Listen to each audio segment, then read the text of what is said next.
nggak ada ininya, kira-kira ini 4 netat. Jadi karena ini nggak ditulis gitu, jangan sampai salah. Tapi kalau tadi siapa tadi yang cowok tadi ya, mengatakan ini bone scan titik karena nggak disebut, ini nggak apa-apa kok itu nggak disebut. Karena kan radiofarmaka bisa macam-macam. Tadi sudah disebutkan bahwa ada banyak sekali aptik-aptik abnormal di sini, apalagi di sini ada yang gede, di sini ada yang nggak beres kemungkinannya ini fraktur, di sini ada, di sini ada, di situ ada, banyak sekali. Apalagi kalau di kolumna vertebralis ini kok hitam banget gitu kan ya. Nah, untuk yang pernah saya kunjungi pasti nggak lupa dengan kuliah saya. Untuk yang belum pernah saya kunjungin, saya kasih tahu bahwa ini ada sesuatu yang apa ya sebutnya ya, signaturanya. Di dalam kasus ini signaturanya adalah ginjal tidak terlihat. Padahal kan radiofarmaka dari pemeriksaan bone scan itu diekskresikan di ginjal. Tiba-tiba ini ginjalnya kok nggak kelihatan. Apakah ginjalnya rusak? Itu kan pertanyaannya. Tapi kalau ginjalnya rusak, kenapa muncul ini banyak sekali? Jadi Anda harus berpikir bahwa ini terjadi akibat saya melakukan penekanan terhadap gambaran ini. Penekanan itu maksudnya apa ya? Ini kan harusnya ada gambar background-nya ya, ada sedikit kontur tubuhnya, ada gambaran jaringan lunak gitu akibat radiofarmaka itu juga masuk ke dalam jaringan lunak. Tapi saya nilkan semuanya. Kenapa? Supaya Anda bisa melihat tulang-tulang ini dengan baik. Kalau saya paksakan ini seperti gambaran bone scan normal, artinya ginjal saya tampakin, ini akan hitam semuanya. Anda nggak bisa mengidentifikasi ini tulang apa ya, ini di daerah mana. Nggak ada, semuanya nyambung. Hitam semuanya. Jadi, ini adalah gambaran super scan. Jadi super scan ini menunjukkan ada aktivitas patologis yang difus di seluruh tulang-tulang, sehingga kalau gambaran ini saya buat gambaran standar normal, Anda nggak akan melihat tulang, Anda akan melihat semuanya nyatu jadi hitam. Gitu ya. Jadi ini signaturanya adalah di renal nggak kelihatan. Anda boleh sebutin itu yang tadi banyak sekali, no problem. Tapi yang pasti signatura ini akan membuat Anda mempunyai nilai sempurna atau tidak. Ya. Jadi yang Anda sebutkan tadi tidak salah, Sheila maupun yang dari Surabaya tadi siapa namanya lupa. Anda tidak salah, Anda benar bahwa ini adalah gambar, oh ya Eriza. Jadi Anda tidak salah bahwa ini adalah kemungkinan suatu proses metastasis dengan kemungkinan primernya yang di femur itu enggak jadi masalah buat saya. Tapi sebetulnya signatura yang Anda lupa sebutkan adalah gambaran ginjalnya. Enggak ada. Dan ini jangan salah, anak-anak UI pun ada yang miss. Mungkin karena saking groginya ketemu saya, padahal ini sudah berkali-kali kita kasih lihat. Ya, grogi. Lihat gue grogi. Oke, terus ya, Sa. Moderator. Lanjut, lanjut dok. Lanjut. Bisa nggak saya jawab ini, Sa? Kirain lu ikutan grogi. Nah, renal scan. Gambarnya nggak bagus, karena ini saya foto, tapi sih saya berharap ini bisa apa ya nantinya. Ini gambarnya sih bagus sebetulnya ya, cuman hasil foto saya jelek banget. Saya coba yang lain ya, mau nyari yang lain. Yang belum saya panggil siapa tadi ya? Unpad udah, UGM sudah. Oh, Undip. Undip. Saya belum pernah ke Undip ya. Halo, Undip. Undip belum pernah saya kunjungi ya? Dokter. Iya. Sudah pernah secara online, dokter. Enggak pernah. Waduh, tar dulu ya. Kalian minggir dulu. Saya mau yang belum pernah. Tapi nggak apa-apa nanti ya ini. Saya, Unhas. Halo Unhas. Unhas. Ada yang mewakili Unhas di sini? Oh, Unhas nggak respon apa? Sinyalnya jelek ya? Ya udah deh, Undip aja dulu deh. Undip mana tadi? Loh, kok hilang? Nah, saya mau buat namanya sama nih, Pak Beni. Pak Beni. Oke, siap dokter. Silakan Pak Beni. Ini pasien ini sebetulnya ini adalah pasien dengan hipertensi dianya. Nah, saya mau Anda jawab yang ini dulu deh, gitu ya. Karena pasti nanti Anda akan baca itu tulisannya adalah prekaptopril, ya. Pak Beni. Ya dok, ini coba Anda pemeriksaan jawab. dari renal scan dok. Terus ini tampak pada menit ke 120 masih ada masih ada renal dok. Terus di menit ke 300 detik ke 300 sudah tak tampak adanya kaptopril dokter, sisa kaptopril dokter. Terus?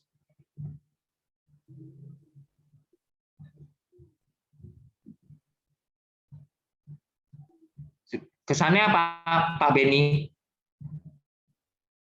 Kesannya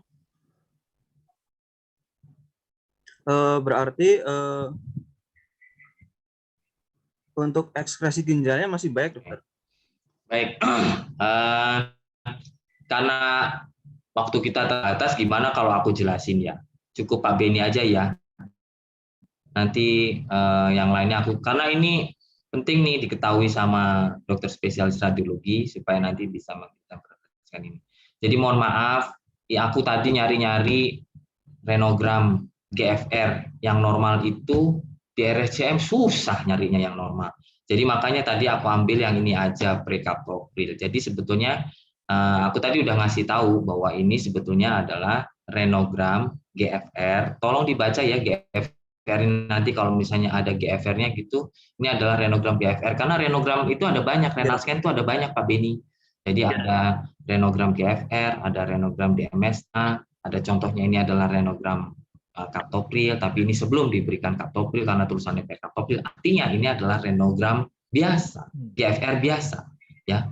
Nah, cara membacanya tentu saja adalah disesuaikan dengan proses tahapan dari yang terjadi di ginjal tersebut. Jadi yang terjadi adalah pertama perfusi dulu kan, jadi yang perfusi ini dibaca dulu.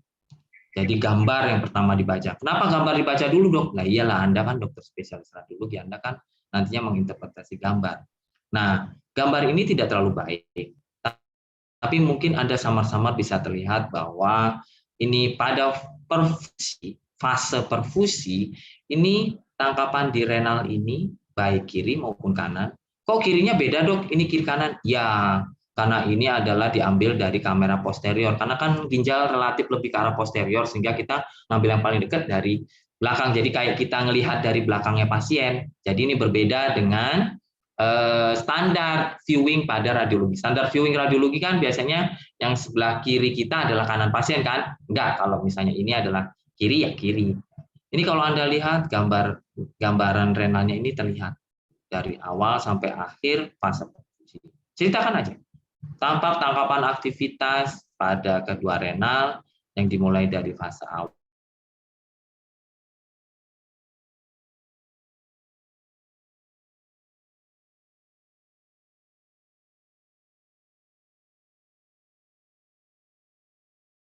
Jadi di sini itu ada aorta, nih ya, aorta, dan ini ada ginjal kanan, ginjal kiri, ya. Nanti ini nggak terlalu kelihatan, tapi ini saya kasih tahu, ya ini ada ginjal kanan dan ini ada ginjal kiri. Nah, dari perfusi itu Anda tahu bahwa perfusinya ini oke-oke aja sesuai dengan gambar yang Anda lihat. Kenapa? Karena mereka ini berada di atas grafiknya si aorta. Jadi Anda juga nyatakan pada grafik perfusi ini juga menunjukkan yang sama bahwa perfusi pada kedua renal itu berada di atas grafik dari aorta. Itu. Jadi ini sebetulnya mengkonfirmasi pernyataan Anda berdasarkan gambar. Kemudian fase berikutnya adalah fase perfusi dan ekskresi. Fase perfusi dan ekskresi ini Anda lihat bahwa nanti pada gambar ini, yang Anda lihat kan gambar dulu, bahwa tangkapan kedua renal pada perfusi ekskresi itu mulai terlihat di awal, karena ini terlihat, terus meningkat, terus kemudian fade away. Ya, kira-kira di menit ini udah mulai, kan ini makin tinggi nih, makin tinggi, terus di sini saya lihat udah mulai berkurang. Dokter B ini matanya tajam banget ya? Enggak, saya ngelirik ini. Kan saya bilang tadi, mata saya itu juga tidak setajam mata elang. Jadi saya ngelihat, ini kan naik terus, tiba-tiba harus turun. Kenapa kok dokter Beni bisa ngelihat sih itu turun? Ya saya ngelihat ini. Ini kan di sini dilihat nih, peak-nya ada di sini. Ini menit keberapa nih? Menit keempat kalau nggak salah ya. Menit keempat nih. Ya 24. Jadi kira-kira di sinilah ini mulai turun. Saya pura-puranya gitu aja lah. Nah, ini turun terus gitu, terus habis itu tiba-tiba di vesika urinaria ini ada peningkatan aptik. Artinya fase ekskresi dan fase sekresi, sekresi dulu baru fase ekskresi ini berjalan dengan ada di dalam gambaran ini. Karena kan disekresikan kan ke vesika urinarian kan. Nah, baru kemudian Anda lihat grafik ini. Yang pernah kuliah dengan saya, pasti saya ceritakan bagaimana gambaran grafik renogram yang normal. Jadi, pada 1 menit pertama ini terjadi peningkatan cepat karena itu adalah fasenya si perfusi ini. Kemudian dia akan naik dengan cepat, itu sampai mencapai titik puncaknya ini, ya, itu adalah fase sekresi. Ya. Fase peningkatan ini nantinya akan fase sekresi di sini dan ekskresi di sini. Nah, ada syarat-syaratnya ini. Tmax atau waktu munculnya titik puncak ini ada normalnya. Saya mau tanya anak UI aja deh yang kira-kira masih hafal. Tasya, berapa nilai normal untuk sampai ke titik puncak? 2-5 menit, Dok. Tapi ada juga yang bilang 3-5 menit, Dok. Jadi kita memakai 2-5 menit. Jadi jika titik puncak ini terjadi di antara waktu tersebut, ini artinya fase fase sekresinya masih kelihatan baik-baik saja. Nah, kemudian setelah puncak ini kan menurun dengan cepat, terus kemudian nanti landai. Menurun dengan cepat ini sampai nanti setengah dari titik puncak ini artinya di sini, berarti kan ini di sini nih, ya. Ini ada juga waktunya. Jadi diwaktuin. Saya mau tanya anak-anak UGM, UB sekarang yang kemarin itu terakhir kali ketemu dengan saya jadi pasti fresh. Saya tapi mau jangan makan Mas Kuril lagi, ntar Mas Kuril makin pinter. Yang lainnya enggak. Saya mau tanya siapa ya di sini? Lupa saya. UB mana UB? Saya lu lihat UB nggak sih? Nggak kenal ya sama anak UB ya? Aduh, mana lagi anak UB nih? Aduh, pada ngumpet nih, diumpetin nih namanya. Rahel ada di situ. Rahel. Ya, dokter. Rahel, itu untuk mencapai nilai separuh dari titik puncak ini normalnya berapa, Rahel? Kurang dari 10 menit, dokter. Baik, jadi Rahel masih ingat karena dibisikin Mas Kuril. Kan Mas Kuril katanya jagoannya. Jadi memang betul. Jadi untuk mencapai setengah ini harusnya kurang dari 10 menit. Tapi ini manjang ya. Ini kan 10 menit di sini ya. Sedangkan kalau saya lihat ini di sini, ini kan kira-kira 80 ya. 40 kan di sini. Di sini ya. Nah, ini ada sedikit perlambatan dari fase sekresi. Ada yang nggak beres nih dengan kedua renal ini.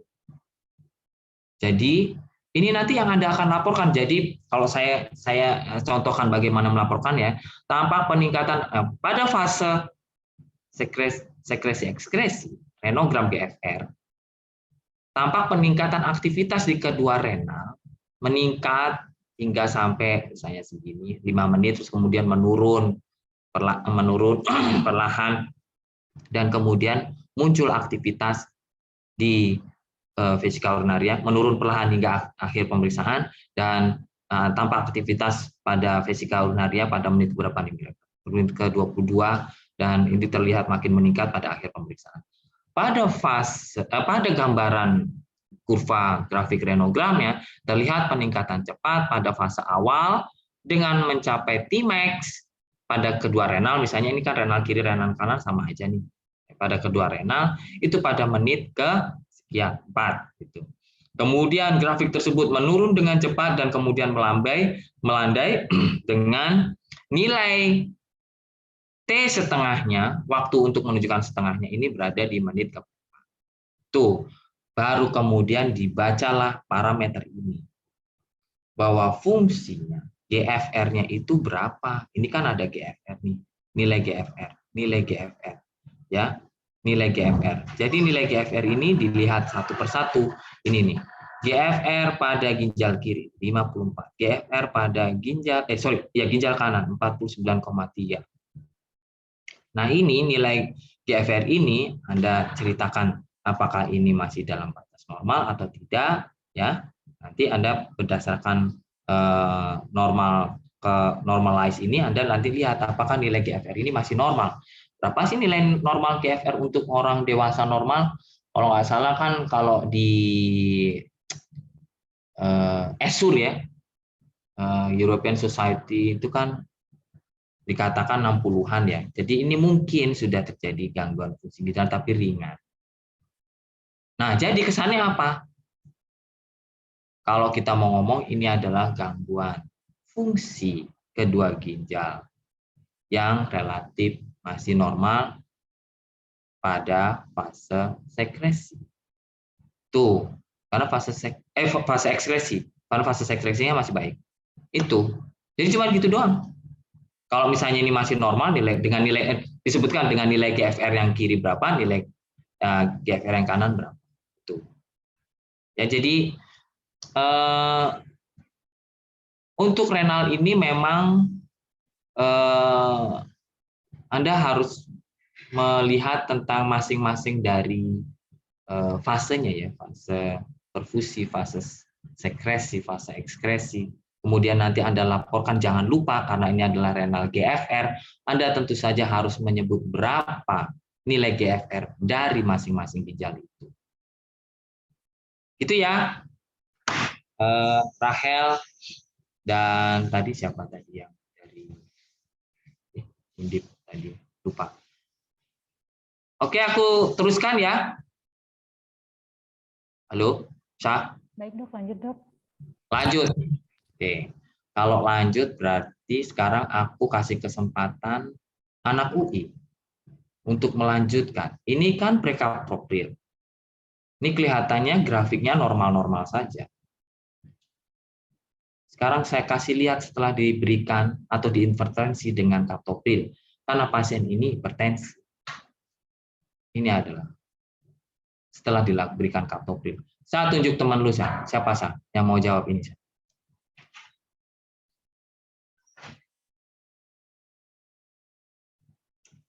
Halo, Masa? Ya, yang kemarin ujiannya bisa aja dok, siapa dok? Enggak tahu lah gue, masa gue kasih tahu ujiannya yang bisa. Ayo tunjuk. Bian mungkin dok. Coba? Febian dok. Febian. Feb, tolong jawab renogram GFR setelah diintervensi dengan kaptopril. Tapi sebelumnya coba kasih tahu teman-teman yang lain. Apa sih gunanya diintervensi dengan kaptopril? Feb, jawab. Mana Febian?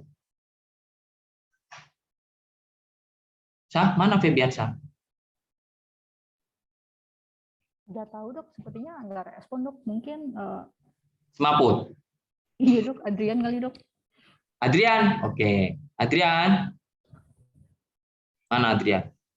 Iya dokter. Oke, Adrian. Coba lu sebutin ini pemeriksaan kaptopril ini gunanya buat apa? Ya dok, jadi kalau pemeriksaan renogram kaptopril itu untuk mengetahui apakah ada stenosis pada arteri renalisnya dok yang menyebabkan hipertensi primer dokter. Untuk memastikan apakah ada stenosis pada arteri renalisnya dok. Oke, terusin aja dulu. Jawab ini fotonya. Kan tadi udah lu lihat kan yang prekaptopril. Nah, sekarang ini yang kaptopril. Ya, dok.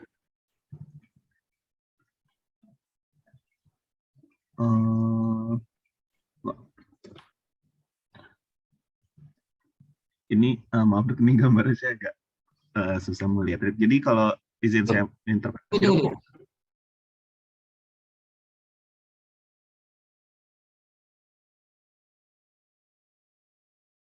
Lu jangan merem. Ya, dok, cuma buram-buram aja dok, kelihatan dok, gambarnya cuma buram dok. Emang nuklir dari dulu kan gue bilang nuklir itu buram, makanya disebut nuklir medicine. Lu ngarepin gambar yang bagus mah CT scan aja kali. Ayo. Ya dok.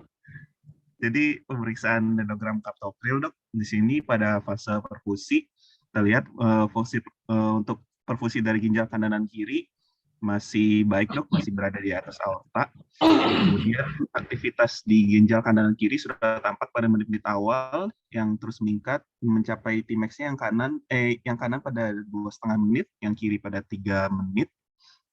Yang kemudian terus menurun hingga akhir pemeriksaan. Kemudian aktivitas di buli juga sudah tampak pada menit ketiga dok. Dari kurva renogramnya sendiri tadi sesuaikan tanggapan aktivitas di ginjal kanan dan kirinya meningkat mencapai Tmax-nya 2,5 menit dan 3 menit.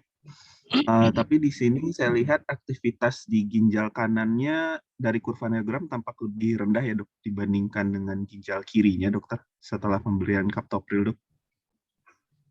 Jadi saya simpulkan di sini ada penurunan fungsi parenkimal dari ginjal kanan pasca pemberian kaptopril dokter. Jadi saya curigakan ada suatu stenosis arteriorenalis kanannya dok. Baik, ini saya take over aja ya, maaf ya, karena waktu kita nggak banyak, ntar lu nggak dapet apa-apa lagi, cuman ginjal sama itu doang, ya. Jadi gini, ini adalah contoh dari jawaban Adrian yang tidak tepat. Aduh, gimana sih kalian ini? Jadi, renogram kaptopril itu gunanya adalah untuk memastikan bahwa hipertensi, kan udah gue kasih tahu hipertensi pasiennya. Apakah hipertensi yang terjadi pada pasien tersebut merupakan hipertensi akibat renovaskuler atau tidak, bukan akibat stenosis. Jadi itu jawabannya ya, akibat dari renovaskuler atau tidak. Kenapa sih renovaskuler? Saya sudah memberikan kuliah hampir ke seluruh center pendidikan ya.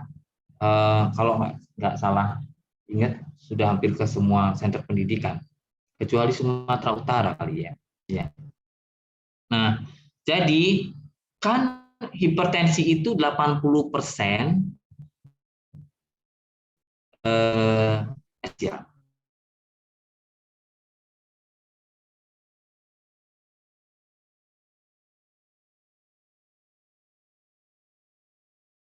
Adalah vaskuler. Iya, karena ini berkaitan dengan ginjalnya. Ginjal memproduksi renin. Renin ini berpengaruh terhadap angiotensin. Jadi angiotensinogen itu yang nanti akan dirubah menjadi angiotensin yang lebih poten untuk membuat vasokonstriksi dari pembuluh darah dimanapun mereka berada. Ini akibat renin. Jadi kalau ginjalnya ini memproduksi renin berlebihan, angiotensin di seluruh tubuh ini nantinya akan banyak sehingga pembuluh darahnya ini menyempit semuanya sehingga tekanan darah secara sistemik naik. Nah, ini mau dibuktikan dengan pemeriksaan kaptopril. apakah ini memang betul hipertensinya orang ini akibat dari ginjal. Ini bukan karena stenosis di ginjalnya. Ginjalnya terpengaruh oleh renin dan angiotensin tersebut. Nah, captopril di sini gunanya adalah mencegah perubahan dari angiotensin menjadi angiotensin 1 menjadi angiotensin 2 yang lebih poten, ya. Sorry. Aku kasih lihat aja kali ya. Supaya yang belum dapat kuliahnya bisa ini. Aku stop share yang ini ya. Ya, jadi jangan lupa itu. Kan kita bicara tentang fungsi.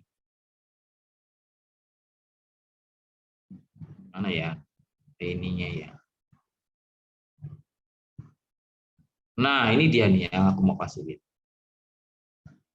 Nih, jadi angiotensin 1 untuk dirubah menjadi yang superpoten angiotensin 2 itu diubah oleh angiotensin converting enzyme ini, ya, untuk dirubah ini. Nah, kita memberikan angiotensin ACE inhibitor, captopril, di sini. Apa gunanya? Supaya angiotensin ini yang terbentuk akibat renin, itu nggak berubah menjadi angiotensin 2 yang lebih poten. Sehingga nantinya pembuluh darah itu, kalau captopril dimasukkan, loyo semuanya. Ingat ya ini ya, aku balikin lagi ke gambar yang tadi. Nih, jadi ginjal itu kan mempunyai sifat regulator. Walaupun dia dijepit ke sana kemari pembuluh darahnya, dia harus berpikir, nggak bisa, kita harus kerja mengatur regulasi cairan. Ayo filtrasi darah, ayo kita keluarkan cairan yang kebanyakan ini. Jadi bisa aja dia itu dalam kondisi kepepet masih bisa normal. Orangnya istiqomah, ya normal dia. Tapi sebetulnya mereka ini sengsara karena dijepit. Walaupun gambarnya normal kayak begini, tapi mereka dijepit. Nah, begitu angiotensin itu dibuka, ini kan harusnya terjadi perubahan karena mereka kaget.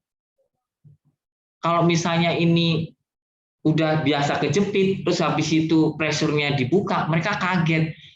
Jadi kalau ini benar hipertensinya akibat renin, ya, renovaskuler, ini grafiknya berubah.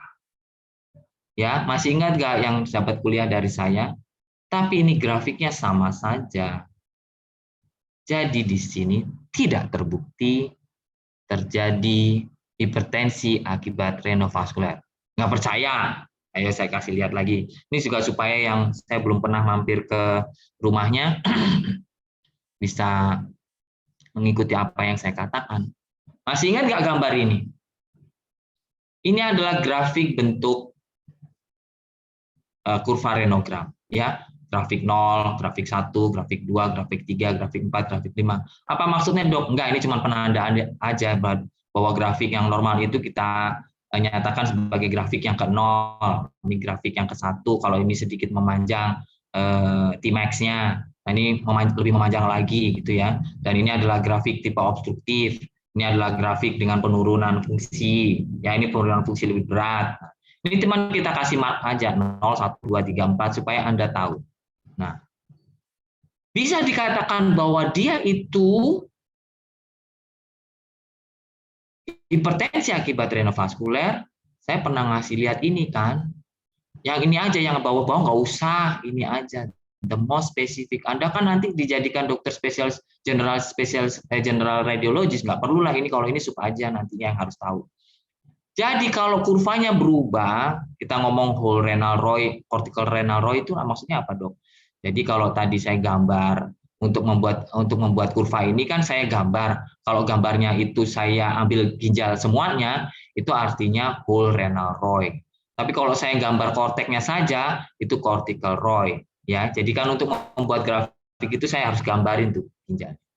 Nah, perubahan yang terjadi 2 atau lebih itu menunjukkan terjadi hipertensi renovaskuler. Maksudnya gimana, Dok? Nih, saya contohkan gambar yang tadi ya. Kan gambar grafik sebelum captopril kan normal. Ini kan grafik 0.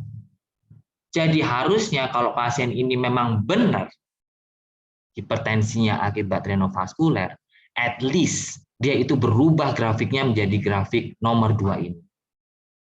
Tapi kalau dia ke bawah lagi, ya lebih poten lagi. Ya.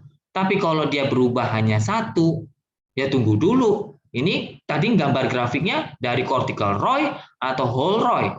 Whole renal ROI. Kalau cortical ROI, ya bisa. Kan syaratnya ini, change 1 atau lebih. Itu maksudnya. Tapi grafik yang tadi kan tetap begini, setelah dikasih kaptopil begini, yaitu tidak membuktikan pada pasien ini terjadi hipertensi akibat renin. Gue sampai jam berapa ya, Sa? 9:30 kan ya? Sampai jam 9:30, Dok. Oke, berarti masih ada sejam lagi. Oke. Jadi gitu ya, bahwa ini adalah untuk menunjukkan tentang hipertensi renovaskuler, bukan stenosis. Tasya, Adrian, ya, dan yang lainnya mungkin kalau itu. Jadi kalau Anda tentang kaptopril, kaptopril ACE inhibitor angiotensin converting enzyme, berarti renovaskuler. Berarti Anda nantinya harus menjawab bahwa ini adalah tentang renovaskuler hipertensi. Anda mau disuruh ngebuktiin, benar nggak pasien ini hipertensi akibat renovaskuler? Nggak peduli mau 1 atau mau dua-duanya ginjalnya itu berubah. 1 aja memenuhi syarat, hipertensi akibat renovaskuler ditegakkan. Saya ngelihat beberapa jawaban residen kemarin waktu ujian dengan saya, itu dia ngomong, benar bahwa pasien ini dinyatakan hipertensi renovaskuler, tapi karena soalnya berbeda ya. Tapi karena hanya 1 ginjal yang berubah kurvanya, dia bilang hipertensi renovaskuler ginjal kanan. Hah? Ya enggak dong. Hipertensi masih secara sistemik. Ya. Jadi ini sama kayak BMD. Sorry, aku mau nanya ke yang lain. Anda di tempat lain juga ngejawab BMD kan ya? Di UB, di UGM, di UNUT. Ngejawab BMD enggak ya? Halo? Halo? Izin dokter, di UNUT menjawab dokter. Oke, UNUT menjawab. Saya mungkin berharap yang lainnya juga menjawab. Jadi kalau misalnya kita ngomong BMD itu kan salah satu tiba-tiba udah lebih dari 2 -2,5, udahlah. Diagnosisnya kita bisa anggap itu sebagai osteoporosis kan. Bukan berarti bahwa osteoporosis pada kolumna vertebralis. Enggak lah ya, jreng. Ya. Jadi walaupun ginjalnya hanya 1 yang menunjukkan positif perubahan sehingga bisa dikatakan renovaskular hipertensi, ya jangan sebut lagi ginjal kiri, ginjal kanan. Enggak. Itu ya. Nah, ini Syah, ini kita kasih kesempatan yang lain bertanya atau terus, Syah? Kayaknya ini udah mulai berat loh, Syah. Soalnya apakah masih banyak, Dok? Kan waktunya tinggal sejam lagi, Dok. Oh gitu. Ya udah. Terus ya, maaf ya. Komandannya bilang terus, Syah lu tanggung jawab ya. Kalau misalnya lu nanti diomelin sama yang lain. Saya mau bertanya Dokter Tasya. Lu jawab ya nanti pertanyaannya ya. Oke deh, terus ya. Coba kita lihat berikutnya ini apa ya. Wah, ini lagi. Oke. Saya coba yang agak lebih jauh dikit deh, mungkin masih ingat ya, Surabaya kan udah pernah saya ini ya. Surabaya. Udayana udah pernah saya kunjungin kan ya? Halo? Udayana. Sudah dokter. Tapi bahasanya bukan ini. Dok, saya oke, dok. Bukan ini? Bukan sih dok. Loh, kasihan banget. Aduh. Uner pernah saya ceritakan tentang renogram dengan diuresis kan ya? Uner? Izin pernah dokter. Hah? Pernah ya? Iya dok. Ini siapa yang jawab saya? Saya nggak kelihatan. Maaf dokter, videonya saya off karena internet stabil. Syahriar dokter. Ya nggak apa-apa. Namanya siapa ya? Syahriar dokter. Syahriar coba. Gila. Anda jawab ini ya. Anda coba jawab. Ini yang pre-lasik ya dok? Ya, ini pre-lasik. Nanti saya kasih yang lasik. Jadi Saya kasih keterangan supaya Anda nggak nanya-nanya kayak Mas Kuril nanti habis pertanyaan, habis jawab waktu Anda nantinya. Jadi saya kasih tahu pasien ini terdiagnosis hidronefrosis ya pada pemeriksaan sebelumnya. Entah itu USG, entah itu scan. Nah, mereka nanya ke saya, di mana? Ada nggak sumbatannya? Gitu. Coba Anda jawab. Kalau Anda mau pindah, dok, saya mau ke lasik, nanti saya pindahin. Oke, yang lasik dulu, yang pre-lasik dulu ya. Nanti tapi Anda sebutkan ya. Nah, nanti Anda sebutkan juga ya, ini pemeriksaan diuresis ini untuk apa? Oh, enggak, Dok. Jadi pemeriksaan renal scan yang diuresis untuk mengevaluasi apakah ada obstruksi total atau parsial. Yang di sini adalah yang pre-lasik. Jadi ada peningkatan aktivitas lebih ke yang kanan dibandingkan yang kiri lebih aktif. Kemudian dari split function-nya dari GFR yang kanan 36, kiri 30, berarti ada gangguan fungsi ginjal. Kemudian kalau dari grafik untuk fase vaskuler dan sekresi sepertinya normal, dokter. Tmax-nya di menit 1, untuk yang dari ekskresinya untuk yang kiri meningkat terus, kemungkinan ada obstruksi, untuk yang kanan masih baik, dokter. Jadi kesimpulan untuk yang prelasik, untuk yang kiri ada obstruksi, untuk yang kanan masih baik. Oke, pindah ke lasik. Ke lasik, dok. Oke. Untuk yang renal scan lasik, tampak peningkatan aktivitas aptik untuk ginjal kanan dan juga kiri. Kemudian pada detik ke 150 sudah masuk ke buli. Tampak penurunan aptik mulai pada detik ke 150 untuk yang ginjal sebelah kanan. Dari GFR-nya untuk yang kiri 37, untuk yang kanan 41, dokter. Kemudian dari kurvanya, izin dok, untuk yang kanan kiri tidak kelihatan jelas, dokter, keterangannya, dok. Jadi ini yang sisi kiri, ini yang ini. Ya, ini yang sisi kanan. Oh, gitu. Untuk yang kanan, Sorry, kebalik. Ini yang sisi kanan, ini yang sisi kiri. oh, boleh kembali yang prelasik tadi, dok, sebentar, dok. Aku kok jadi bingung ini gambarnya. Oh, sorry, yang kiri ini, sorry. Yang kiri ini yang kanan. Ya, ini yang kiri begini kan, yang kanan begini. Nah, ini yang kiri, berarti ini yang kanan. Oh, okay. Untuk grafiknya yang kiri yang awalnya fase ekspresinya masih meningkat terus, di sini ada penurunan, berarti ada obstruksi parsial. Kemudian yang kanan masih normal, dokter. Jadi ada obstruksi parsial untuk yang sebelah yang kanan, dok. Oh, yang kiri, dok, yang kiri. Kiri ya, oke. Iya, dok.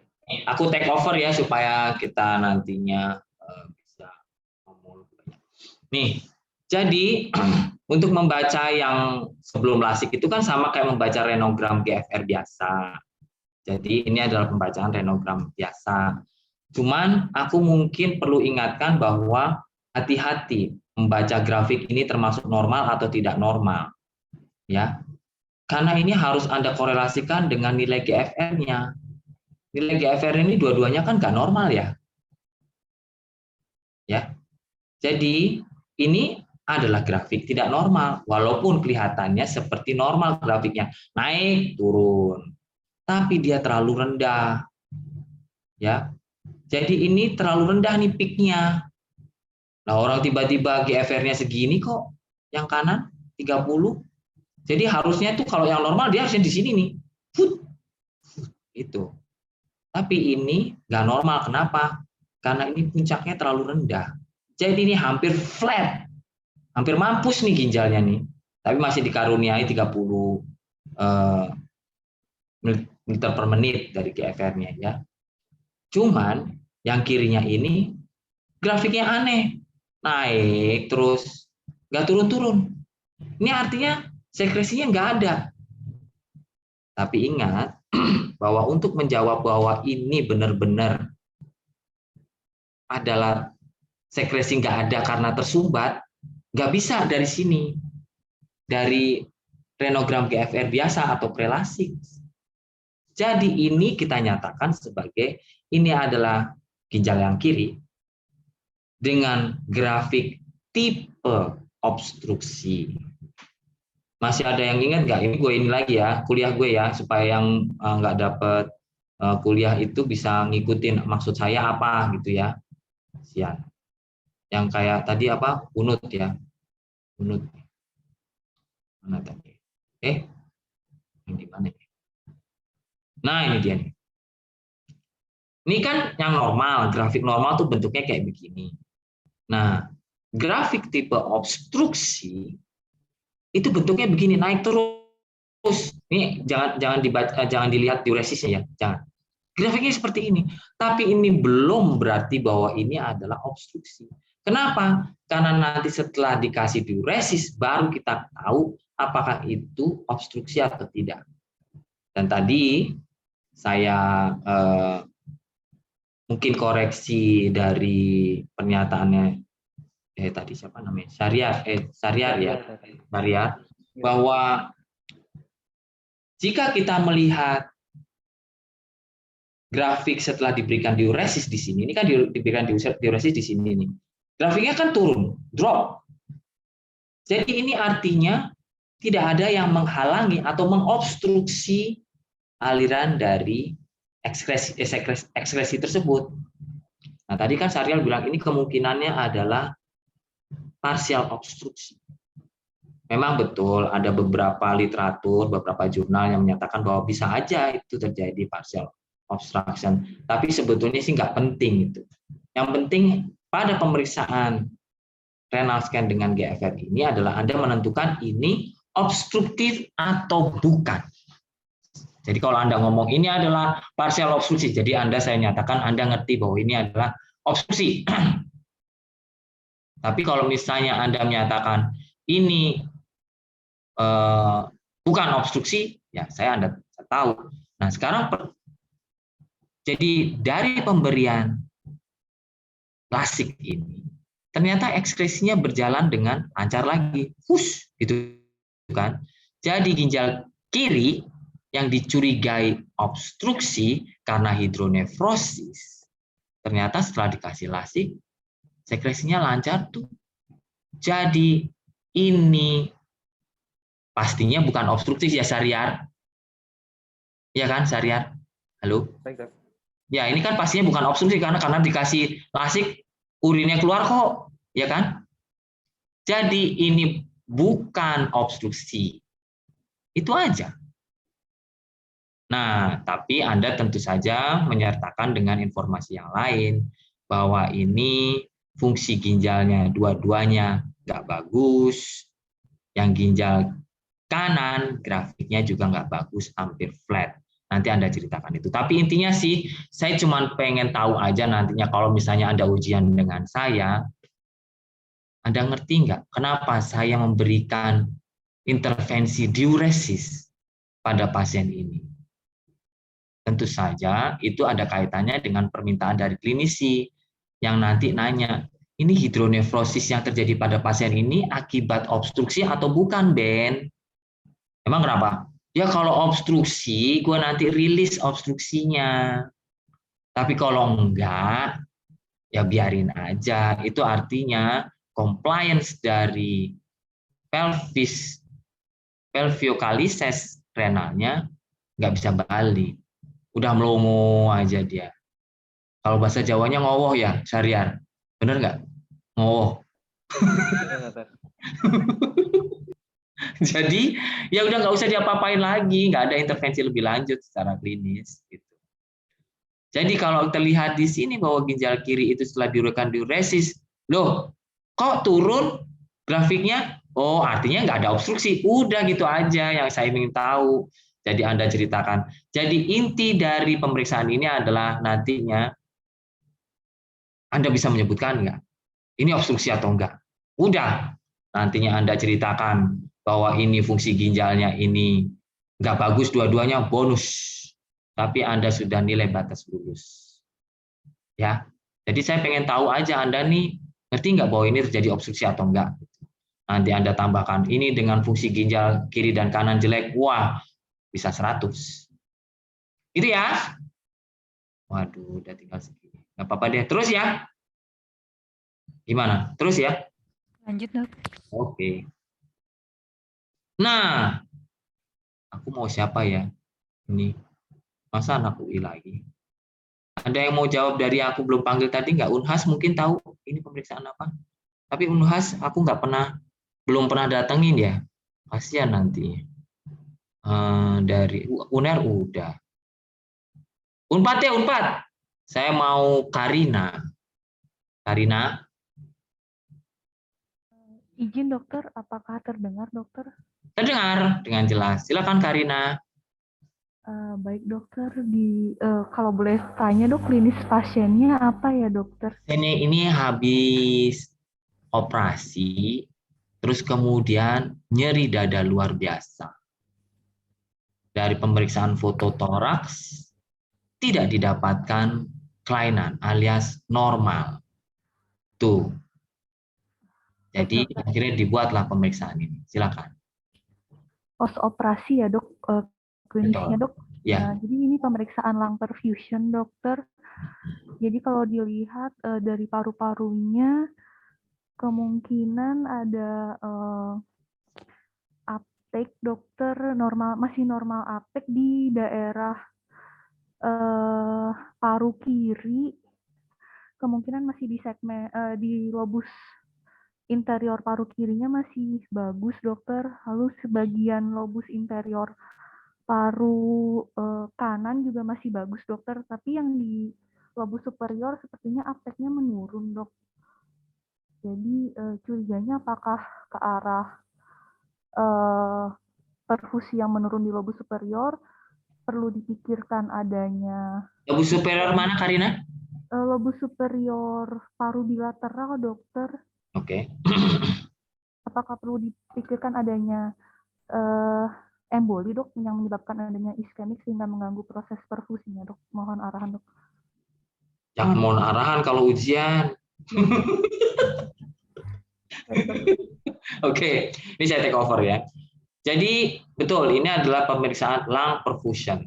Mungkin beberapa di antara kalian nanya, mana ventilasinya? Ini kan harusnya kembar.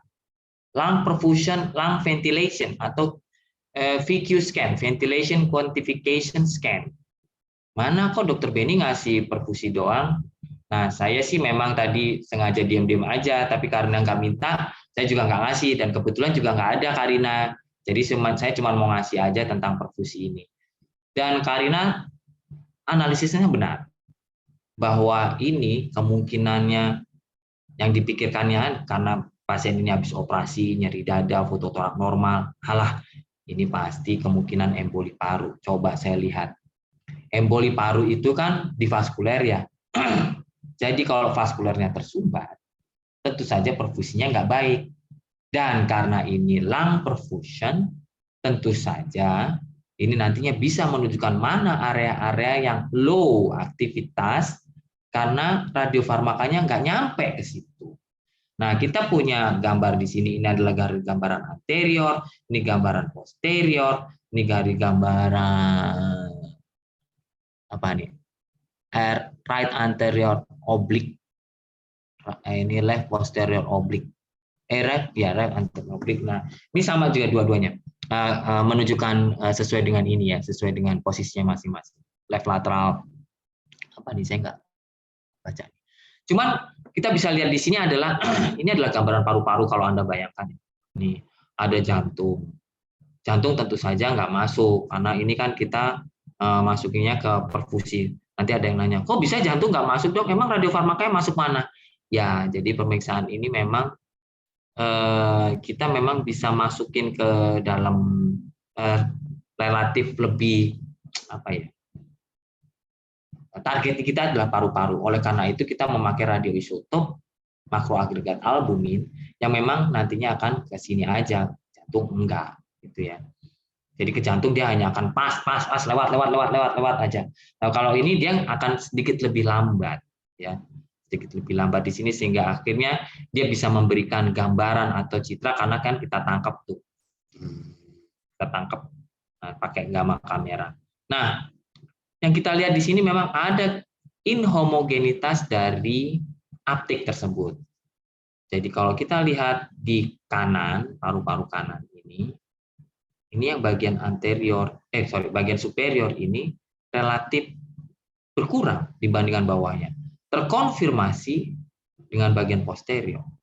Terkonfirmasi dengan ini. Tapi pada pas melihat posterior, loh, ini apa tonjolan ini? Ini kan tonjolan aktivitas yang nggak ada, harusnya kan dia begini dong. Kalau kita lihat paru-paru dari belakang kan ya, ini kok juga nggak ada terkonfirmasi di sini. Kok ini hilang? Ini hilang, ini hilang, ini hilang.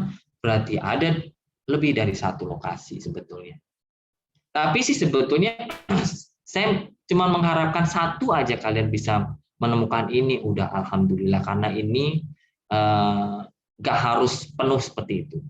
Nah, cuma nanti dalam diskusi, jadi kan nanti Anda akan menceritakan persis seperti yang Karina tadi nyatakan, bahwa ini ada area yang low perfusi, dok, di paru-paru kanan atas, tuh, lobus atas kira-kira. Karina ngomong bisa dicurigai ini suatu emboli paru. Nah, aku nanti dalam diskusi akan nanya, Karina, kenapa masih dicurigain? Ini kan kita perfusi. Kenapa kita nggak bisa ngomong bahwa ini benar-benar emboli dari sini? Karina, coba ceritakan ke teman-teman Anda, kenapa ini masih belum bisa dinyatakan sebagai emboli? Izin dokter, apakah suara saya terdengar, dok? Ya, dengar. Ya dok, mungkin karena tidak ada ventilasinya, dok. Jadi kalau misalkan ventilasinya juga terganggu, berarti memang betul ada. Atau yang kedua harus dilihat dengan CTPA, dok, untuk menegakkan adanya emboli. Oh. Sekarang saya mau tanya ke Tasya. Tasya, kenapa ini Karina menyatakan bahwa ini masih kemungkinan emboli, belum tentu emboli beneran? Gimana Tasya? Kalau menurut saya, dok, tegaknya satu emboli paru pada pemeriksaan nuklir itu adalah mismatch antara ventilasi dan perfusi. Jika kita hanya mempunyai data perfusinya, kita tidak tahu apakah ini beneran mismatch atau tidak, dok. Ya, saya share kuliah saya ya, untuk bagi yang belum melihat kuliah saya atau yang kok ini bukan sorry. Ambilin dulu lung perfusion. Oh ini. Ini judul kuliahku aja udah jelas nih, lung perfusion Surabaya. Wah, aku bikin khusus ini untuk waktu itu ngasih kuliah di Surabaya atas permintaan KPS Surabaya loh.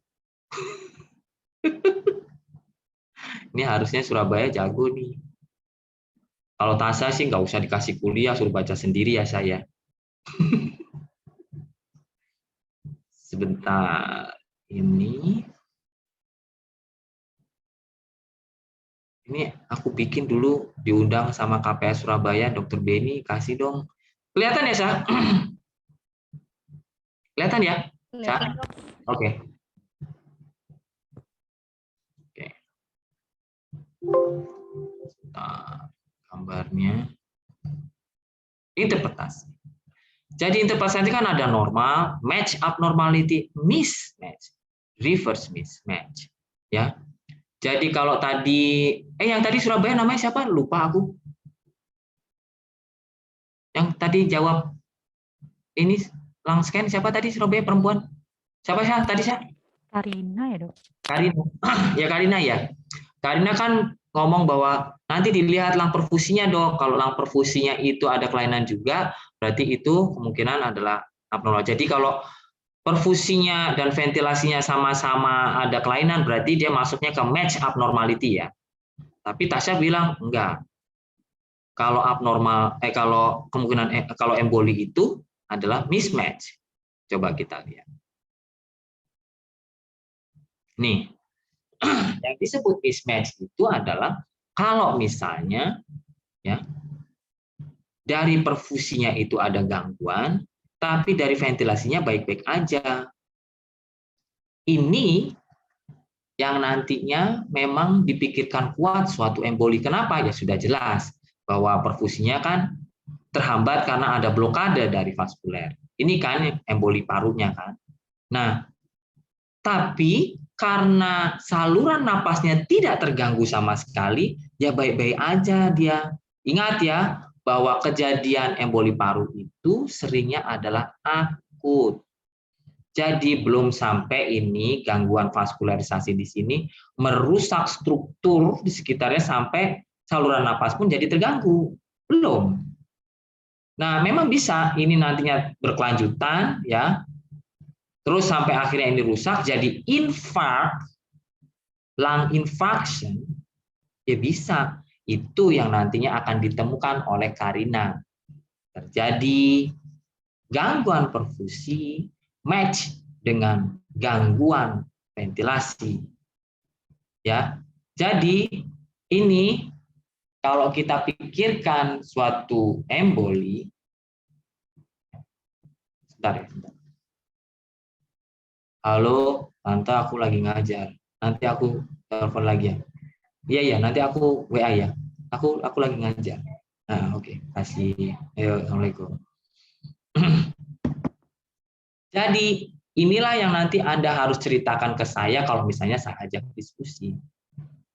Bahwa emboli paru pada perfusi saja itu belum bisa ditegakkan.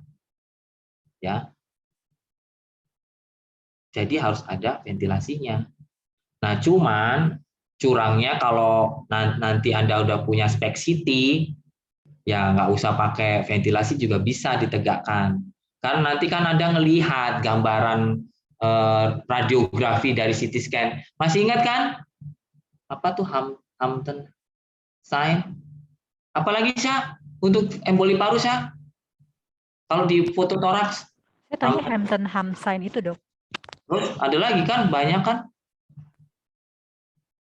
Coba aku tanya yang dari tempat lain, ada yang tahu nggak dari foto toraks? Apa aja tuh sign-nya untuk emboli paru? Ayo Lusa. Orang ada beberapa. Ada yang mau jawab? Izin dokter, Ya. Westermarckson. Ya, silakan. Halo? Izin dokter, Ya. Westermarckson, dokter. Ya, Westermarckson, ya kan? Jadi saya ada beberapa, Sa. Jadi itu kan nanti Anda bisa lihat tuh. Yang mana ya yang paru-parunya kelihatan lebih lucent? Westermarck ya? Izin dokter, Westermarck, dok. Yang Ya, agak Westermarck. Kalau Hamptons itu kan yang berbentuk bulat menonjol gitu kan, itunya ada densitas gitu kan.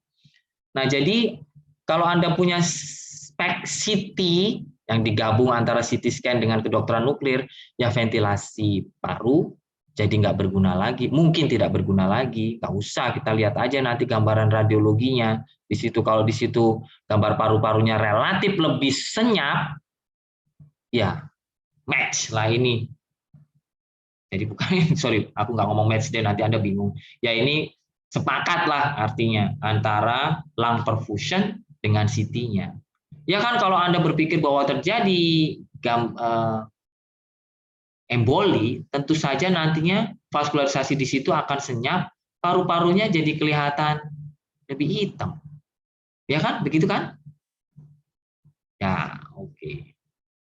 Tapi sih saya nggak mengharapkan Anda bisa ngejawab. Kemarin sih, nah ini saya, mana ya tadinya gambar gue? Oh ini. Kemarin sih yang ujian dengan saya di FKUI sih rata-rata menjawab satu, nggak jadi masalah buat saya. Yang penting mereka bisa kenalin mana itu yang nggak normal, itu aja sih. Oke, terus ya. Nah, ini enaknya siapa ya? Saya mau mengajak yang Undip, pernah saya datengin belum ya? Belum kan ya? Aku lupa Belum ya, Undip? Tadi ada UNS ya. UNS lupa kesebut. UNS itu belum pernah aku kunjungin ya. Halo? UNS? Oh, enggak ada. Ya sudah. Enaknya dari mana nih? Kita cobain yang baru-baru aja lah. Universitas Brawijaya. Mana Brawijaya? UB mana UB? Tadi kan Karen. Wah, UB udah hilang. Mana? Mas Kuri lagi ketemunya. Ya, udah nggak ada. Ya udah deh. Dari Surabaya lagi deh. Pak Syariar. Pak Syariar bisa ngejawab ini? Izin, Dokter. Ini penulisan Tiresen dengan radioisotopnya teknisium 99M per dekanat. Untuk dari fossa tiroidnya tidak tampak gambaran aptik untuk yang lobus kanan dan kiri tiroid, tetapi di sini ada aptik di daerah submandibula, Dokter. Dari saya mungkin tiroid ektopik, Dokter. Ya, jadi ini sekali ngelihat harusnya kayak naik sepeda ya. Sekali bisa nggak akan pernah lupa. Bahwa ini coba aja lihat usianya 7 tahun. Kenapa anak 7 tahun ke nuklir kalau nggak pasti kelainan-kelainan yang didapat? Kelainan-kelainan kongenital. Ya kan? Nah, jadi ini anaknya tidak terdeteksi punya kelenjar tiroid di lehernya. Tapi kok anaknya baik-baik aja. Dicarilah itu di mana kelenjar tiroid. Jadi udah pastilah ini nantinya Anda akan menjawab bahwa itu ada tangkapan tinggi di sini. Nah, ini kan anaknya nengok nih, ya jadi ini mukanya nengok ke arah kanan. Nah, ini berada di sini. Jadi ini tepat di tengah-tengah kan.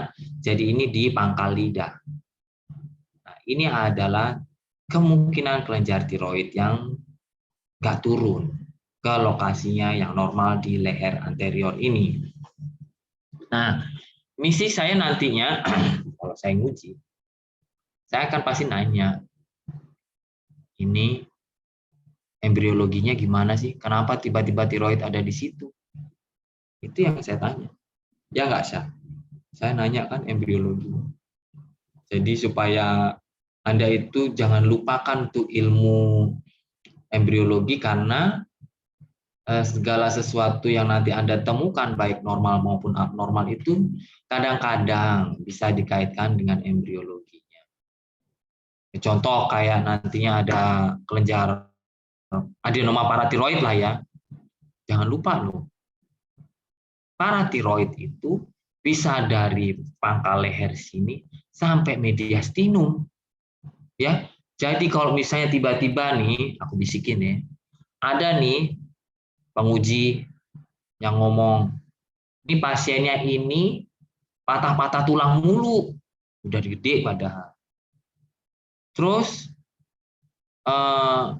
dari CT scan-nya ada tumor di sini, di mediastinum. Nah, coba aja tanyain, dok, ada kelainan dari laboratorium nggak? Nah,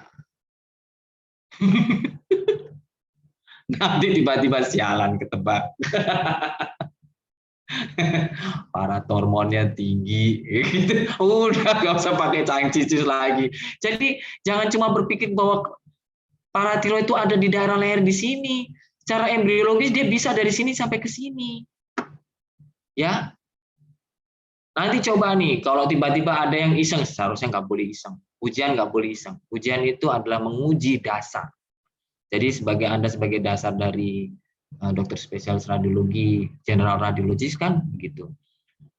Tiba-tiba ada tumor ya, intraventrikel ya, nyangat kontras gitu ya. Ini kita ngomong yang lain ya, bukan nuklir ya. Di otak gitu ya, CT scan otak. Anda dikasih lihat. Coba ini sebutkan apa? Anda bisa menjawab, ini adalah tumor intraventrikel. Menyangat pasca kontras, kemungkinan maligna. Ya kan? Apa diferensial diagnosisnya? Anda sebutin tumor intraventrikel itu apa aja. Tapi untuk membuat itu sempurna, Anda mungkin lupa satu, bahwa meningioma bisa ada di situ. Kenapa? Ya secara embriologi bisa orang mereka berada di tempat yang sama dulunya. Ya, jadi itu nantinya ilmu embriologi itu bisa memberikan Anda kemungkinan-kemungkinan diagnosis yang ada sehingga nantinya Anda bisa menjawab pertanyaan, kok bisa ini ada di sini? Bukannya meningen itu mengelilingi merupakan selaput otak, kenapa dia bisa ada di ventricle? Kalau misalnya hasil PA-nya keluar seperti itu, ya bisa. Itu ya, jadi jangan lupakan tentang embriologi. Nah, ini saya minta Surabaya. Saya dari UI aja deh. Siapa yang hadir, Sah? Selain lu, Adrian. Raymond, Andita, Dema, Yohana, Florianti hadir, Dok. Dema, mana Dema? Dema? Ya, izin dokter. Oke, Dema. Ini ada 2 foto, ini dan ini. Ya, oke. Oke, silakan Dema. Pemeriksaan apa ini? Terus kemudian ceritakan. Baik dok, ini pemeriksaannya sisterna sistografi dokter. Sisterna skintigrafi dok. Dari pemeriksaan ini tangkapan aktivitas pada Tekalsek, kemudian naik mengisi ke sistem sisterna dok. Boleh yang tadi dokter izin.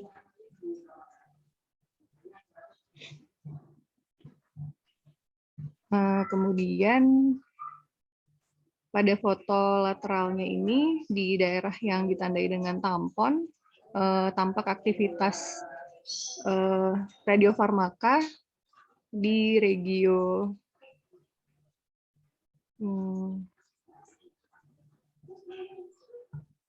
mungkin nasal cavity kali ya.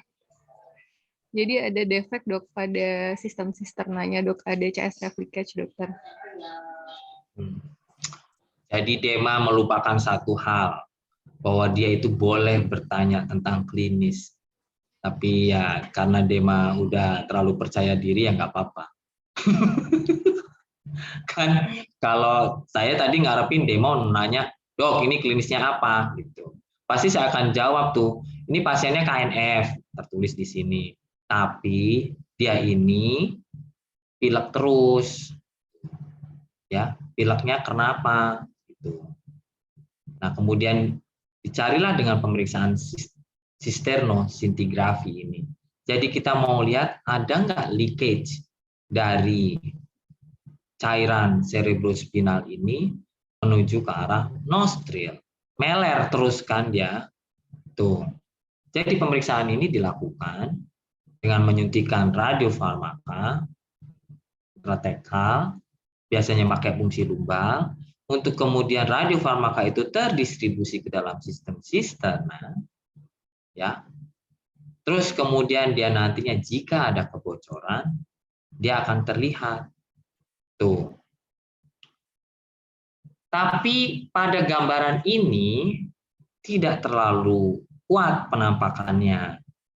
Tapi ada bukti bahwa tampon yang dipasang di hidung pasien tersebut yang harusnya steril, tidak terkontaminasi oleh radiofarmaka, ternyata dia tercemari, terkontaminasi oleh radiofarmaka. Dari mana? Pertanyaannya kan. Orang kita suntikin fungsi lumbal kok. Ya, kemungkinan artinya ada kebocoran dari sistem LCS ini sehingga mengalir ke hidung pasien dan tampon yang dipasang tersebut terkontaminasi oleh LCS tersebut. Ya, ini saya kasih gambar yang lain. Ini adalah gambar yang lebih jelas memperlihatkan kebocoran itu. Tapi ini pasiennya berbeda ya. Jadi terjadi kebocoran di daerah frontal sini. Ini pasiennya ini kelihatannya sinusnya kan suram ya, sinus etmoidnya ini. Nah, ini adalah akibat kebocoran ini. Salah satu indikasi untuk pemeriksaan sisternosintigrafi adalah ini, mencari kebocoran dari sistem LCS intrakranial. Karena ini biasanya nanti terkait dengan tindakannya. Kan pasti ditambal. Ditambalnya lokasinya mana? Tuh. Kalau lokasinya bisa diketahui, nambalnya nanti akan relatif lebih mudah. Oke, jadi ini adalah pemeriksaan sistem osintigrafi dengan indikasi kebocoran LCS. Ya, ini lebih terlihat dengan jelas, tetapi yang ini tadi terlihat samar bahwa pada tampon ini terdapat aktivitas radiofarmaka yang harusnya nggak ada, karena kan kita suntikan intrathecal di fungsi lumbar. Oke, ini saya kira bonus time. Saya mau yang lain, yang dari UNS tadi ada ya, aku lihat ya, mana ya UNS ya. Yusuf ada nggak Yusuf?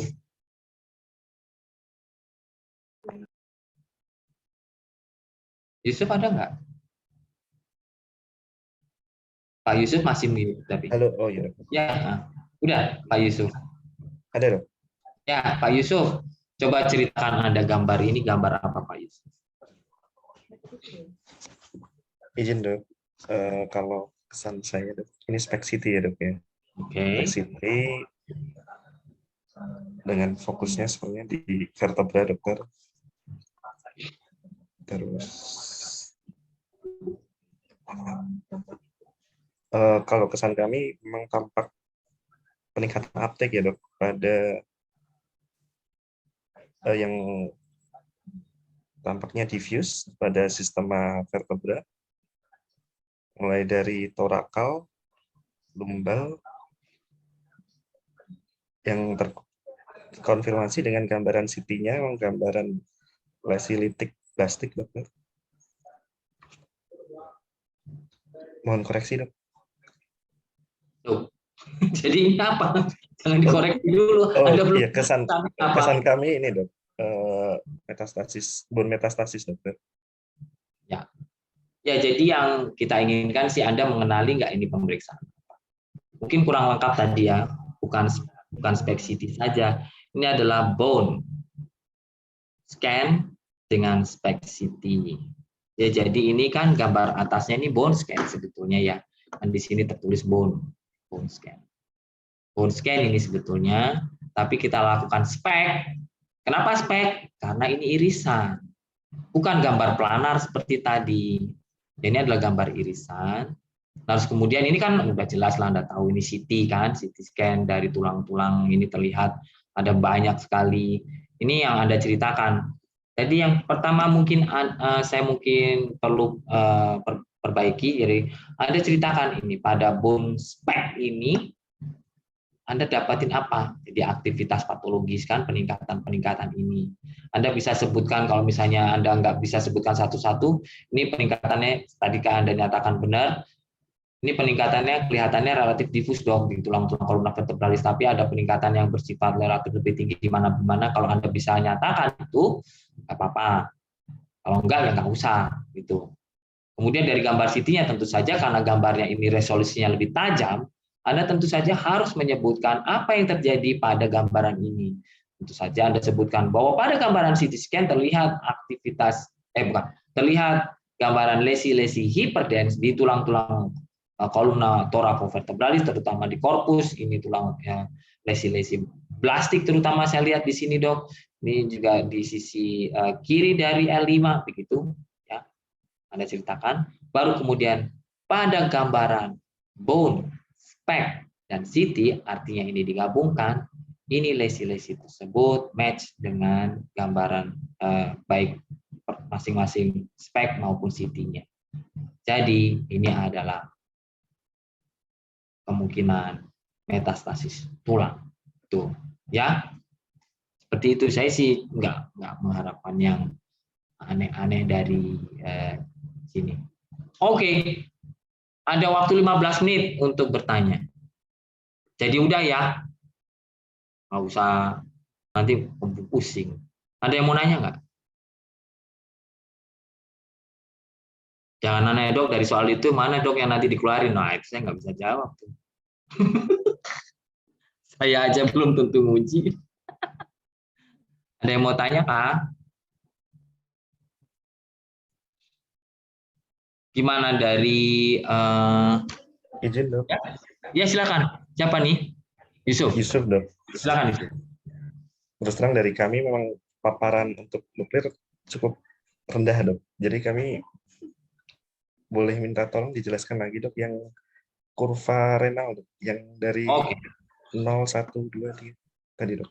Dan gambarnya itu interpretasinya gimana ya dok? Yang pre-klasik ya, terutama yang klasik tadi dok. Saya kurang paham. Makasih. Baik. Jadi saya perlu share kuliah saya aja dulu kali ya. Yusuf belum pernah dapat kuliah dari saya ya? Center kami belum pernah dok. Belum ya? Oke. Coba kita jadi kayak kuliah aja ya ini ya. Karena UNS belum pernah dapat kuliah, saya kasih 15 menit ini untuk saya kasih kuliah ya. Gimana yang lain? Ada keberatan nggak? Tasal keberatan nggak? Tidak keberatan dok. Tidak keberatan Oke. dok. Lanjut aja dok kuliahnya dok. Ya udah. Oke. Jadi pemeriksaan renal scan di kedokteran nuklir itu ada beberapa ya. Ada renogram konvensional, ada renogram dengan intervensi yaitu diuresis yang tadi pakai lasik, ada renogram untuk menilai hipertensi renovaskuler, kaptopril, ada renogram di MSA. Nah ini masing-masing ada kegunaannya masing-masing. Jadi kalau misalnya untuk renogram konvensional ini kan untuk penilaian fungsi ginjal secara relatif, renal speed function. Kenapa sih renal speed function dok? Iya kalau laboratorium itu Anda mendapatkan pemeriksaan fungsi ginjal secara kumulatif kiri dan kanan. Problemnya adalah jangan-jangan ini yang kanannya baik-baik aja, yang kirinya membled sehingga yang kanannya ini bekerja lebih keras, bisa toh? Nah itu renogram diuresis ini tadi saya ceritakan. Ada kalanya hidronefrosis yang terlihat pada pemeriksaan struktural itu bukan akibat obstruksi, tapi misalnya begini, ya. Jadi pasien ini memang ada obstruksi dulunya, batu ginjal, udah lama hidronefrosis, udah lama tahunan. Terus kemudian baru dia berobat. Batunya diambil sama dokter atau di litotripsi, ya, SBL. Sehingga dia dokter bedah urologinya, ya batunya udah saya ambil. Tapi kemudian ke radiologi bilang masih tampak hidronefrosis. Ya elah, kan udah gue ambil batunya gitu. Nah, jadi problemnya pertanyaannya adalah masih ada nggak itu sumbatannya? Masih ada nggak sisa batunya? Jangan-jangan lu batunya cuma ambil satu, sedangkan batunya multiple lagi. Nah, jadi kadang-kadang dibutuhkanlah pemeriksaan renogram diuresis itu. Kalau kaptopril saya sudah ceritakan bahwa 80% hipertensi itu esensial, 20% ada penyebabnya. Ya. Kemudian renogram di MSA atau cortical ini untuk melihat korteks renal sebetulnya, jadi nggak melihat tentang fungsi yang lain. Nah, ini adalah radionukleridanya, kita pakai TC99 metastabil, ini terus kemudian I131, I123, radiofarmakanya bisa DTPA untuk memperlihatkan renogram GFR, biasanya ada MEC3, ada DMSA ini untuk kortikal, MEC3 ini untuk pemeriksaan tubuler. Jadi kan ginjal itu ada bagian yang korteks yang terutama terdiri atas glomerular, ya glomerulus, terus kemudian ada tubulus kan. Ya, kalau kita mau nilai tentang lebih banyak ke arah glomerulusnya, kita pakai DTPA. Jadi kita curiga kelainannya itu ada di glomerulus gitu ya. Nah, kalau kita curiga kelainannya itu ada di tubulus, kita pakai MEC3, jangan pakai DTPA. Oke? Nah, ini nggak usah kali ya. Waktunya tinggal 15 menit. Nah, ini mungkin Anda perlu tahu yang dari UNS mungkin bahwa teknesium 99 metastabil ini seperti ini sifat fisiknya. Jadi dia memancarkan sinar gamma, energinya 140 kV. Ini waktu paruhnya 6 jam. Kita dapatkan ini di rumah sakit dari generator. Jadi ini yang nanti akan ditempelkan dengan DTPA sehingga nantinya pemeriksaan renogram konvensional itu memakai radioisotop apa? TC99M DTPA. Tuh. Kalau misalnya ada pemeriksaan renogram DMSA, radionuklidanya apa? TC99. Radiofarmakanya apa? TC99M di MSA. Gitu ya. Nah, jadi ini adalah sifat fisik dari teknis 99 metastatik. Nah, kita ngomongin tentang renogram konvensional atau GFR. Ini adalah persiapan yang harus dilakukan pasien sebelum dilakukan pemeriksaan. Jadi pasien harus cukup hidrasinya. Kemudian void ini maksudnya buang air kecil ya sebelum pemeriksaan dan buang air kecil setelah pemeriksaan. Nah, ini tadi saya sudah ceritakan ada 3 parameter penilaian dari renogram, yaitu perfusi, sekresi ekskresi, dan kemudian analisis kurva. Nah, ini gambaran yang tadi. Jadi Anda ceritakanlah tentang perfusi ini dari gambarnya, kemudian Anda cocokkan dengan grafiknya. Kalau ini Anda match, berarti Anda benar, mata Anda benar, itu maksudnya. Kemudian grafik renogram ini yang menunjukkan sistem sekresi ekskresi, Anda juga ceritakan bahwa pada awal ini meningkat, kemudian lama-lama turun, gitu ya. Dan ini mungkin puncaknya di mana ini? Puncaknya kira-kira di sini. Nah, misalnya, kalau Anda nggak yakin, lirik sini. Oh, di sini. Nah, di sini, gitu. Supaya nanti Anda itu, oh ini anak ngerti. Antara ini dan ini mempunyai korelasi yang kuat. Karena ini berbentuk grafik, ini berbentuk image. Anda harus menceritakan image. Dan ini kan sekresi yang terjadi. Sekresi yang terjadi sebetulnya udah terjadi nih di menit-menit awal nih. Makanya dia kan di sini, udah turun. Ini kan udah terjadi nih ke apa namanya? Evakuasi ke vesika urinaria ya. Dan ini grafiknya. Jadi perfusi ini Anda ceritakan, bukan grafik, gambaran renogram Anda ceritakan, kemudian Anda ceritakan grafik renogramnya. Jadi ini menunjukkan kurvanya yang meningkat dengan cepat, dengan Tmax-nya di mana di menit keberapa maksud saya, terus kemudian dia menurun dengan cepat, kemudian mencapai separuh ini pada menit keberapa Anda ceritakan, terus kemudian Anda baca ini. Ya, nilai GFR. Nilai GFR-nya kan masih di atas normal semuanya kan, di atas 60 kan. Jadi ini menunjukkan gambaran yang normal. Nah, ini adalah grafik yang tadi saya ceritakan bahwa fase inisial ini ya, ini adalah fase perfusi sebetulnya, cepat kan. Kemudian ini fase sekresi dan ini adalah fase ekskresi di sini. Ya. Di sini fase ekskresinya di sini. Nah ini jangan lupa nih 2,5 menit ini ya puncaknya. Terus tes paruhnya ini kurang dari 10 menit ini nggak usah dipikirin lah. Ini untuk kuliahnya anak-anak nuklir. Nah jadi gambarnya kan seperti ini. Ya. Kalau ini gambaran ginjal yang afungsi flat aja. Ini aku nggak usah. Nah, diuresis. Tadi yang ditanyakan sama tadi siapa namanya? Yang nanya? Oh, Yusuf. Tadi nanyain apa Yusuf? Yang tentang apa? Diuresis. Yang saya kurang paham, Dok. Yang kaptopril agak lebih. Oke. Jadi diuresis itu kan tadi saya nyatakan ada hidronefrosis, tapi pertanyaannya ini benar karena obstruksi atau enggak? Nah, jadi ini kan grafik yang normal. Ya kan, ini kan grafik yang normal seperti ini. Grafik tipe obstruksi bentuknya seperti ini. Kenapa? Lah iya orang nggak pernah dianterin ke vesika urinaria, jadi ya naik aja terus di ginjal. Ya kan yang digambarkan yang di ginjal. Ginjal itu sebagai rowingnya itu di ginjal, sehingga ini akhirnya ya naik terus dia. Jadi ini menunjukkan aktivitas di ginjal. Aktivitas di ginjal makin lama makin naik. Kenapa? Lo nggak pernah dikeluarin dari ginjal. Pertanyaannya, nggak pernah dikeluarin itu karena nggak bisa dikeluarin, atau mereka itu males keluar karena ruangan di ginjal itu masih banyak. Ngapain kita keluar di sini aja dulu ngadem? Itu maksudnya radiofarmakanya, nggak mau keluar. Kemudian kita berikan diuresis, satpamnya datang, pada ngumpul semua di sini, pulang. Kalau pintunya tidak tertutup, tidak terobstruksi oleh apapun, ya mereka keluar, pluk.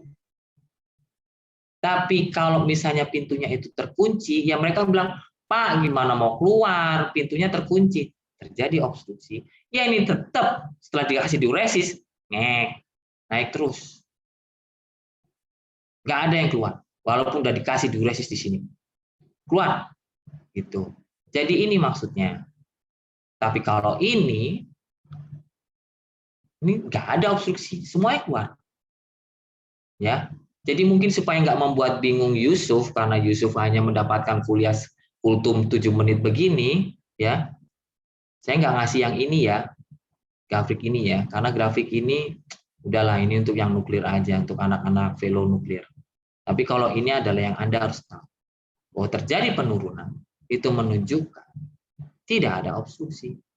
Mau obstruksinya parsial kek, mau nggak ada obstruksi sama sekali kek, saya nggak peduli. Jawaban Anda adalah ini obstruksi atau enggak. Jadi kalau misalnya ada ini obstruksinya parsial, nanti saya akan tekesin jadi ada obstruksi atau tidak. Kalau Anda masih ya ini obstruksinya nggak ada dok, tapi mungkin terhambat sebagian ya. Saya jawab. Jadi hati-hati ya menjawab obstruksi parsial karena itu jadi ambigu. Padahal pertanyaannya adalah ini obstruksi atau tidak. Itu aja. Jadi jawab aja. Ya, obstruksi. Tapi jangan bilang obstruksi kalau nggak pakai lasik. Jadi misalnya kayak tadi Yusuf tanyakan, dok itu tadi yang prelasik gambarannya kan begini. Kenapa itu nggak disebut obstruksi? Ya iya, orang belum di satpamnya kita belum kasih. Kalau satpamnya udah kita kasih dia tetap nggak bisa keluar kan artinya obstruksi. Bener nggak Yusuf? Ya kan? Jadi jangan coba-coba ngomong dari renogram tanpa lasik atau prelasik bahwa itu terdapat obstruksi di belum, tapi sebut tipe obstruksi. Ya. Terus kemudian kalau Anda di lasik, nih lasiknya nih udah dikasih. Terus gambarnya begini. Oh, saya koreksi. Ini tidak ada obstruksi. Kenapa? Saya kasih satpam keluar semua. Nggak ada obstruksi. Itu kan? Nah, Yusuf, apakah ini sudah menjawab pertanyaan Yusuf? Iya dok, sudah lebih jelas dok. Berarti ini nanti tetap harus ada 2 pre dan post lasik ya dok. Kemudian terus interpretasinya yang pertama tadi kami menyebutkan tetap misal kurva tipe obstruksi yang dengan pemberian lasik akan menurun gitu. Yusuf mau tadi dibahas soal yang tadi kita kasih ya. Mana ya? Nih. Kata Yusuf punya feeling kayaknya ini soal mau dikeluarin. Jadi harus mantep nih. Nih, prelasik kan? Prelasik ini artinya adalah renogram GFR konvensional. Karena nggak pakai intervensi kan. Nah, maksud Yusuf ini mungkin yang tadi ini. Grafik renogram ginjal kiri ini terlihat naik terus nggak turun-turun dok. Grafik renogram ginjal yang kanan ini naiknya cuma sedikit, terus kemudian turun mendatar. Jadi kesan saya pada gambar yang dokter kasih cuma ini doang nih, renogram GFR ini doang, kesan saya bahwa ginjal yang kiri ini mempunyai grafik tipe obstruktif. Sedangkan ginjal yang kanan mempunyai grafik gambaran fungsi ginjal kanan. Oh bisa gambaran fungsi ginjal. Lah saya ngintip ini kan jelek. Wah, jago juga ya Yusuf. Ya udah, habis itu saya kasih, ya sudah, ini yang lasiknya. Nah, setelah dokter kasih satpam nih, pada bubar semua pulang ke rumah masing-masing, saya koreksi. Bukan lagi tipe obstruktif, tapi ini renal kiri, tidak ada obstruksi. Itu ya Yusuf ya. Jadi seperti itu. Ada yang masih bingung nggak selain Yusuf? Sorry ya kalau kuliahnya cuma kultum. Ada yang masih bingung? Makasih dok. Oke, berarti ini udah ya. Saya kira nantinya semuanya mungkin bisa ya. Oke, ada lagi?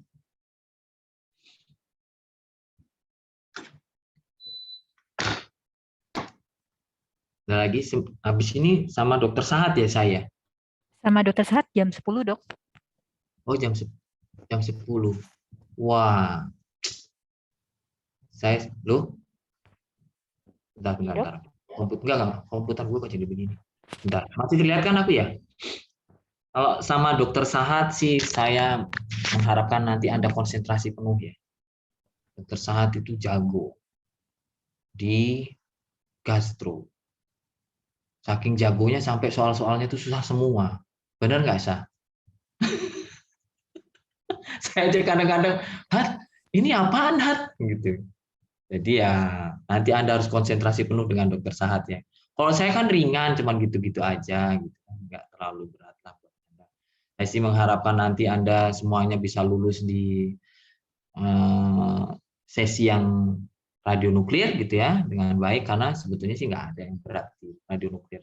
Yang penting adalah Anda nanti mengetahui bagaimana fungsi dari organ atau target ya, sehingga dengan begitu nantinya Anda bisa menjelaskan kenapa gambarnya seperti ini.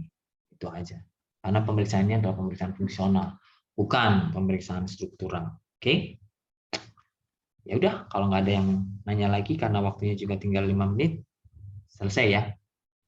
Semoga sukses dan saya berharap kalian tidak terpengaruh dengan berita-berita yang sekarang ini beredar. Kalian tetap aja belajar karena kita nanti akan usahakan yang terbaik untuk kalian semua. Itu udah? Oke. Assalamualaikum warahmatullahi wabarakatuh. Terima kasih, dokter. Terima kasih, dokter. Terima kasih, Dok.